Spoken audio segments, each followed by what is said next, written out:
नमस्कार, स्वागत है आप सभी का। आप देख रहे हैं 8 की बात। मैं हूं आपके साथ जया मिश्रा। बुलेटिन की शुरुआत करेंगे बड़ी खबर के साथ और बड़ी जानकारी आपको दे लखनऊ से। मिराज फाइटर प्लेन का टायर चोरी का मामला है और दीप राज और हिमांशु बंसल टायर लेकर पहुंचे बीकेटी एयरफोर्स स्टेशन। दोनों ने एयरपोर्ट अधिकारियों से माफी भी मांगी है और बोले कि ट्रक का टायर समझकर चोरी की गई थी। आरोपियों से पूछताछ में आशियाना पुलिस जुटी हुई है।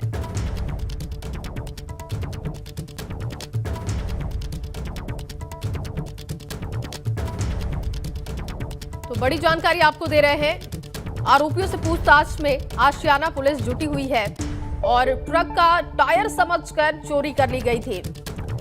मिराज फाइटर प्लेन का टायर चोरी का ये मामला है। आरोपियों का कहना है कि उन्होंने ट्रक का टायर समझकर इसे चुरा लिया था। दीप राज और हिमांशु बंसल, जो कि ये दो व्यक्ति जिन पर इस पूरे मामले का आरोप है, वो खुद टायर लेकर पहुंचे पुलिस के सामने और उन्होंने कहा कि ट्रक का टायर समझकर उन्होंने चोरी कर लिया था टायर। अब इनसे पूछताछ की जा रही है। आशियाना पुलिस इस पूरे मामले की जांच में जुटी हुई है।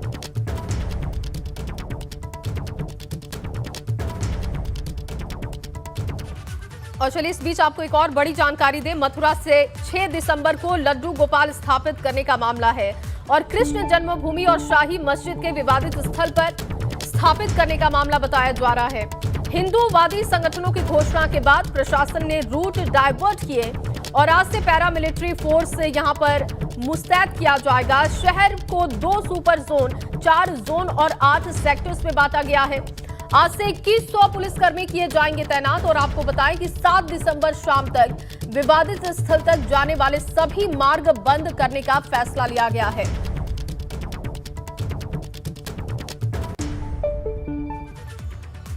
यूपी विधानसभा चुनाव में बमुश्किल 3 महीने का वक्त बचा है और ऐसे में सभी सियासी पार्टियों ने अपना दमखम दिखाना शुरू कर दिया है। लेकिन किसकी कैसी है तैयारी और कौन किस पर है भारी, ये जानने के लिए आप देखते रहिए एबीपी गंगा पर विजय तिलक, क्योंकि यूपी उत्तराखंड में चुनाव मतलब एबीपी गंगा। और चलिए लखनऊ से आपको एक बड़ी जानकारी दे। स्वतंत्र देव सिंह का विरोधियों पर निशाना। गजनवी और गौरी जैसे रहे हैं पिछली सरकारों के शासन, ये बड़ा बयान उन्होंने दिया।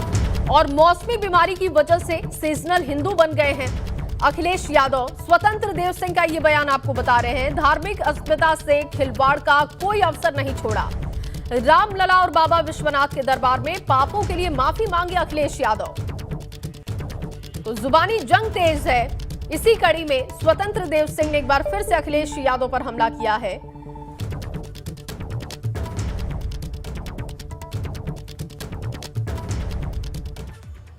उधर मुख्यमंत्री योगी आदित्यनाथ के पूर्वांचल दौरे का आज तीसरा दिन है और आज सीएम गोरखपुर पहुंचेंगे और यहां पर एक प्रेस कॉन्फ्रेंस को संबोधित करेंगे। सुबह तकरीबन 9:30 बजे का समय बताया जा रहा है जब सीएम योगी गोरखपुर पहुंचेंगे। इसके अलावा सीएम 7 दिसंबर को प्रधानमंत्री मोदी के कार्यक्रम को लेकर समीक्षा बैठक भी करेंगे। पीएम गोरखपुर में खाद कारखाना, AIIMS Gorakhpur, BRD medical college में स्थापित 9 अत्याधुनिक लैब्स का लोकार्पण करेंगे। आपको बताएं कि गोरखपुर से सुबह करीब 11 बजे मुख्यमंत्री वाराणसी और चंदौली के दौरे पर पहुंचेंगे। वाराणसी में मुख्यमंत्री काशी विश्वनाथ धाम के लोकार्पण और पूरे महीने तक चलने वाले कार्यक्रम की तैयारियों की समीक्षा करेंगे। आने वाले दिनों में पीएम के जो भी कार्यक्रम होने हैं उससे लेकर अधिकारियों के साथ चर्चा भी करेंगे वो। इसके अलावा आपको बताएं कि सीएम चंदौली में कई परियोजनाओं का लोकार्पण भी करेंगे। पूर्वांचल दौरे के बाद सीएम योगी लखनऊ लौटेंगे और लखनऊ में होने वाले व्यापारी प्रतिनिधि सम्मेलन में शिरकत करेंगे। शाम 6 बजे हरदोई रोड पर आयोजित कार्यक्रम में सीएम पहुंचने वाले हैं। आपको बताएं कि 2022 चुनाव तक हर वर्ग को साधने की कोशिश हो रही है।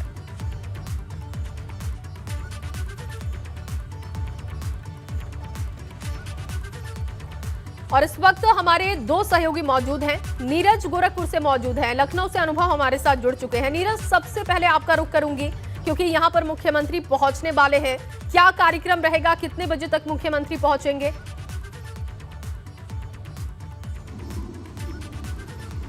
देखिए जी, आपको बता दें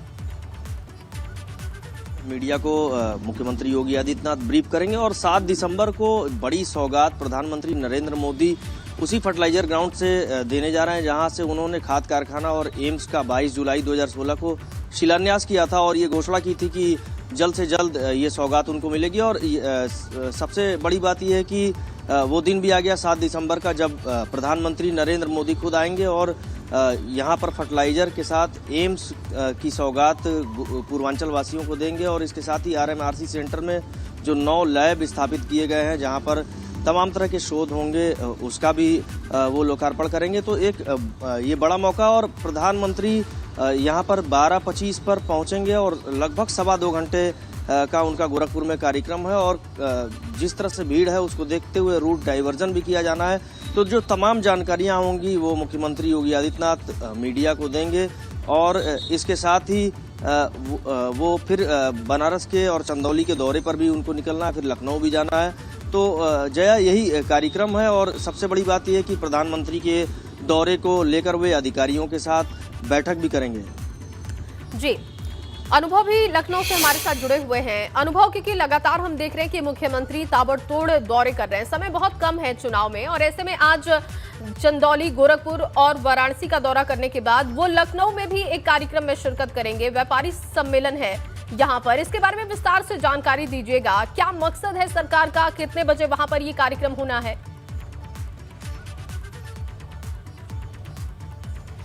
देखिए, 3:30-4 बजे के आसपास मुख्यमंत्री वापस आएंगे लखनऊ, और सबसे पहले एक कार्यक्रम रखा गया 5KD, जो मुख्यमंत्री का सरकारी आवास है। वहाँ पर स्वास्थ्य विभाग की तमाम सारी जो योजनाएं हैं उसका लोकार्पण आज करेंगे मुख्यमंत्री खुद। और इनमें देखिए 5000 से ज़्यादा स्वास्थ्य केंद्र जो बने हैं, PSC जिसको कहते हैं, उसकी शुरुआत होगी, उसको करेंगे वर्चुअली। और इसके अलावा 15 BSL लैब भी बनाई गई है, तो उसकी शुरुआत हो रही है। साथ ही साथ एक मंत्रा ऐप यानी मातृ शिशु ऐप जो है उसकी भी आज से शुरुआत होगी, यानी उस ऐप को भी मुख्यमंत्री लॉन्च करेंगे। तो ये कार्यक्रम शाम 4 बजे से मुख्यमंत्री आवास पर रखा गया है। उसके बाद जो बात आपने कही कि सभी वर्गों को लुभाने की कोशिश हो रही है, किसान हो, नौजवान हो, महिलाएं हो, पिछड़ा हो, दलित हो, उसी के साथ साथ व्यापारियों को कैसे साथ लाया जाए, इस पर भी बीजेपी का फोकस है। और ये माना जाता है कि जो व्यापारी वर्ग है वो कहीं ना कहीं, जो वैश्य समाज है, वो बीजेपी का कोर वोट बैंक माना जाता है। जो बीजेपी का व्यापार प्रकोष्ठ है उसने इस व्यापारी प्रतिनिधि सम्मेलन का आयोजन किया है। 6 बजे मुख्यमंत्री उसमें भी शामिल होंगे और इस कार्यक्रम में जो भी व्यापारी रहेंगे उन्हें संबोधित करेंगे। जाहिर सी बात है, 4.5 साल में सरकार ने किस तरीके से व्यापारियों के हितों की रक्षा की है, किस तरह से तमाम सारी योजनाओं को लॉन्च किया है, किस तरीके से व्यापारी कल्याण बोर्ड का गठन किया है, इन सारी बातों का जिक्र मुख्यमंत्री उस कार्यक्रम में करेंगे। जी, बहुत शुक्रिया अनुभव आपका तमाम जानकारी के लिए। नीरज, आपका भी बहुत शुक्रिया तमाम जानकारी के लिए।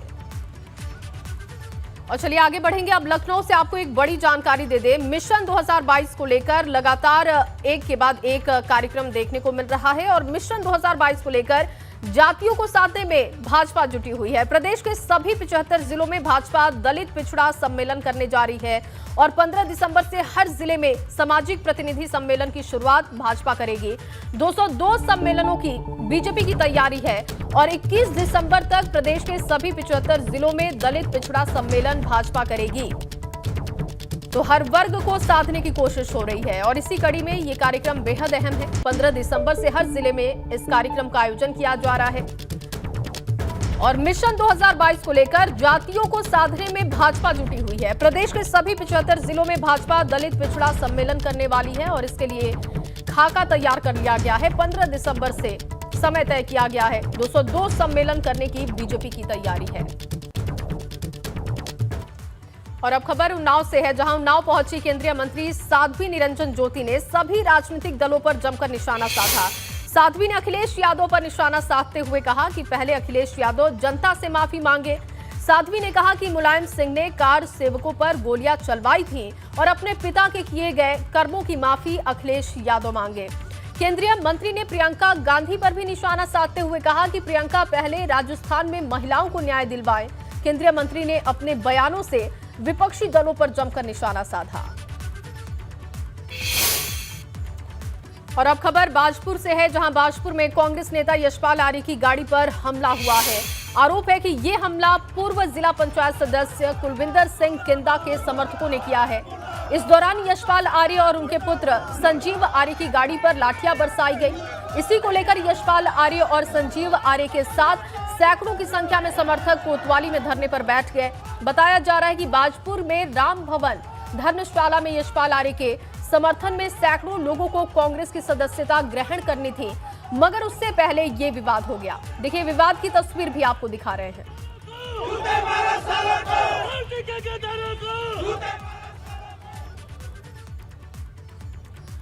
तो कांग्रेस नेता यशपाल आर्य पर हमला किया गया। कुलविंदर सिंह के समर्थकों पर आरोप लगा है। हालांकि इस मुद्दे को कांग्रेस बड़ा बना रही है और आज सीएम आवास का घेराव करने का भी प्लान है।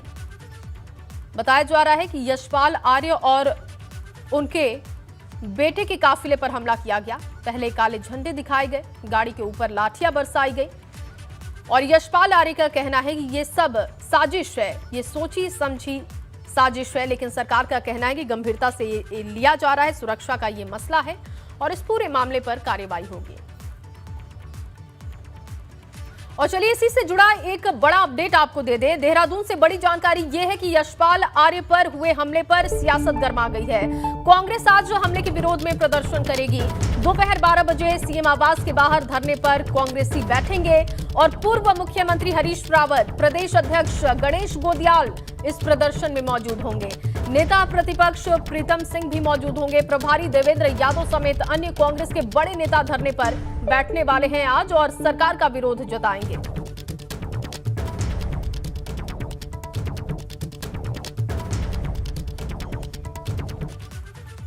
तो चलिए एक बार फिर से खबरों के सिलसिले को आगे बढ़ाते हैं। यूपी टीएटी परीक्षा का पेपर लीक कांड हर रोज नए चेहरों को बेनकाब कर रहा है और जैसे जैसे जांच आगे बढ़ती जा रही है वैसे सफेद पोश चेहरों से नकाब हटता जा रहा है। पेपर लीक कांड में यूपी के परीक्षा नियामक प्राधिकारी सचिव संजय उपाध्याय का चेहरा सामने आया है, जिसके बाद संजय उपाध्याय को सस्पेंड कर दिया गया है। आपको बता दें कि यूपी टीईटी पेपर लीक कांड की जांच में नोएडा के एक होटल का सीसीटीवी फुटेज पुलिस के हाथ लगा है, जिसमें परीक्षा नियामक प्राधिकारी सचिव संजय उपाध्याय और पेपर छापने वाली कंपनी आरएसएम फिनसर्व के डायरेक्टर राय अनूप प्रताप के बीच मुलाकात का ये वीडियो है, जिसमें दोनों के बीच करीब 1.5 घंटे से ज्यादा वक्त तक बातचीत हुई है। ये वीडियो फुटेज 23 नवंबर की बताई जा रही है और जिसके 3 दिन बाद यानी कि 26 नवंबर को कंपनी को पेपर छापने के वर्क ऑर्डर दिए गए थे।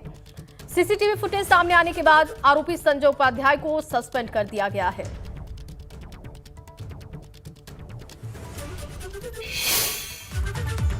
उधर सिंघू बॉर्डर पर कल संयुक्त किसान मोर्चा की अहम बैठक हुई और मीटिंग के बाद सरकार के साथ बात करने के लिए संयुक्त किसान मोर्चा ने 5 नेताओं की कमेटी तैयार की है। कमेटी में बलबीर राजेवाल होंगे, गुरनाम सिंह चढ़ूनी होंगे, शिव कुमार कक्का होंगे और युद्धवीर सिंह के साथ ही अशोक धवले के नाम शामिल किए गए हैं। किसान आंदोलन के भविष्य की राह तय करने को लेकर सिंघू बॉर्डर पर शनिवार को हुई संयुक्त किसान मोर्चा की बैठक के बाद किसान नेता राकेश टिकैत ने कहा कि भारत सरकार से बात करने के लिए 5 सदस्यीय कमेटी बनाई गई है। सरकार से बात करने के लिए ये अधिकृत बॉडी होगी। संयुक्त किसान मोर्चा की अगली बैठक 7 दिसंबर को दोबारा से सिंघू बॉर्डर पर 11 से 12 बजे के बीच होगी। प्रदर्शनकारी किसान सरकार से एमएसपी गारंटी कानून की मांग कर रहे हैं। उनका कहना है कि ये मांग पूरी हुए बिना किसान पीछे हटने वाले नहीं हैं। प्रदर्शनकारियों में राजस्थान, हरियाणा और पंजाब के किसान शामिल हैं। संयुक्त किसान मोर्चे की शनिवार की बैठक में किसान आंदोलन के दौरान किसानों की मौत, किसानों पर मुकदमे वापस लेने और लखीमपुर खीरी की घटना पर भी विस्तार से चर्चा की गई। मेरी व्यक्तिगत जो राय है, 54 कमेटियां बनी है आजादी के बाद, एक भी कमेटी का पालन नहीं होता है। एक लाइन का कानून बनाने के लिए कमेटी की आवश्यकता क्या है? सरकार जो मूल्य आयोग है उसको संवैधानिक दर्जा दे दे, वो सभी राज्य सरकारों के लिए बाध्य होगा और वो जो 2 मेंबर हैं उसके पूरे 5 मेंबर कर दे। उसमें यही है कि सरकार लिखित जो कुछ भी देना है वो लिखित दे, कमेटी की मांग भी लिखित करे। सरकार लिखित कुछ नहीं कर रही है। हमने जो लिखित पत्र दिया है उसका जवाब हम लिखित में चाहते हैं। बैठक तो ठीक रही, निर्णय लिए गए कि आंदोलन जारी रहेगा और एक कमेटी बना दी 5 लोगों की। वह कमेटी बातचीत करेगी भारत सरकार से। दोबारा फिर मीटिंग रखी है हमने साथ। एमएसपी पे बात करेगी, जो मुकदमे दर्ज है उस पर बात करेगी, जो ट्रैक्टर यहाँ पे है उस पर बात करेगी, लखीमपुर खीरी की घटना पर बातचीत करेगी, जो शहीद हमारे किसान हुए हैं उनको कंपनसेशन की बात करेगी।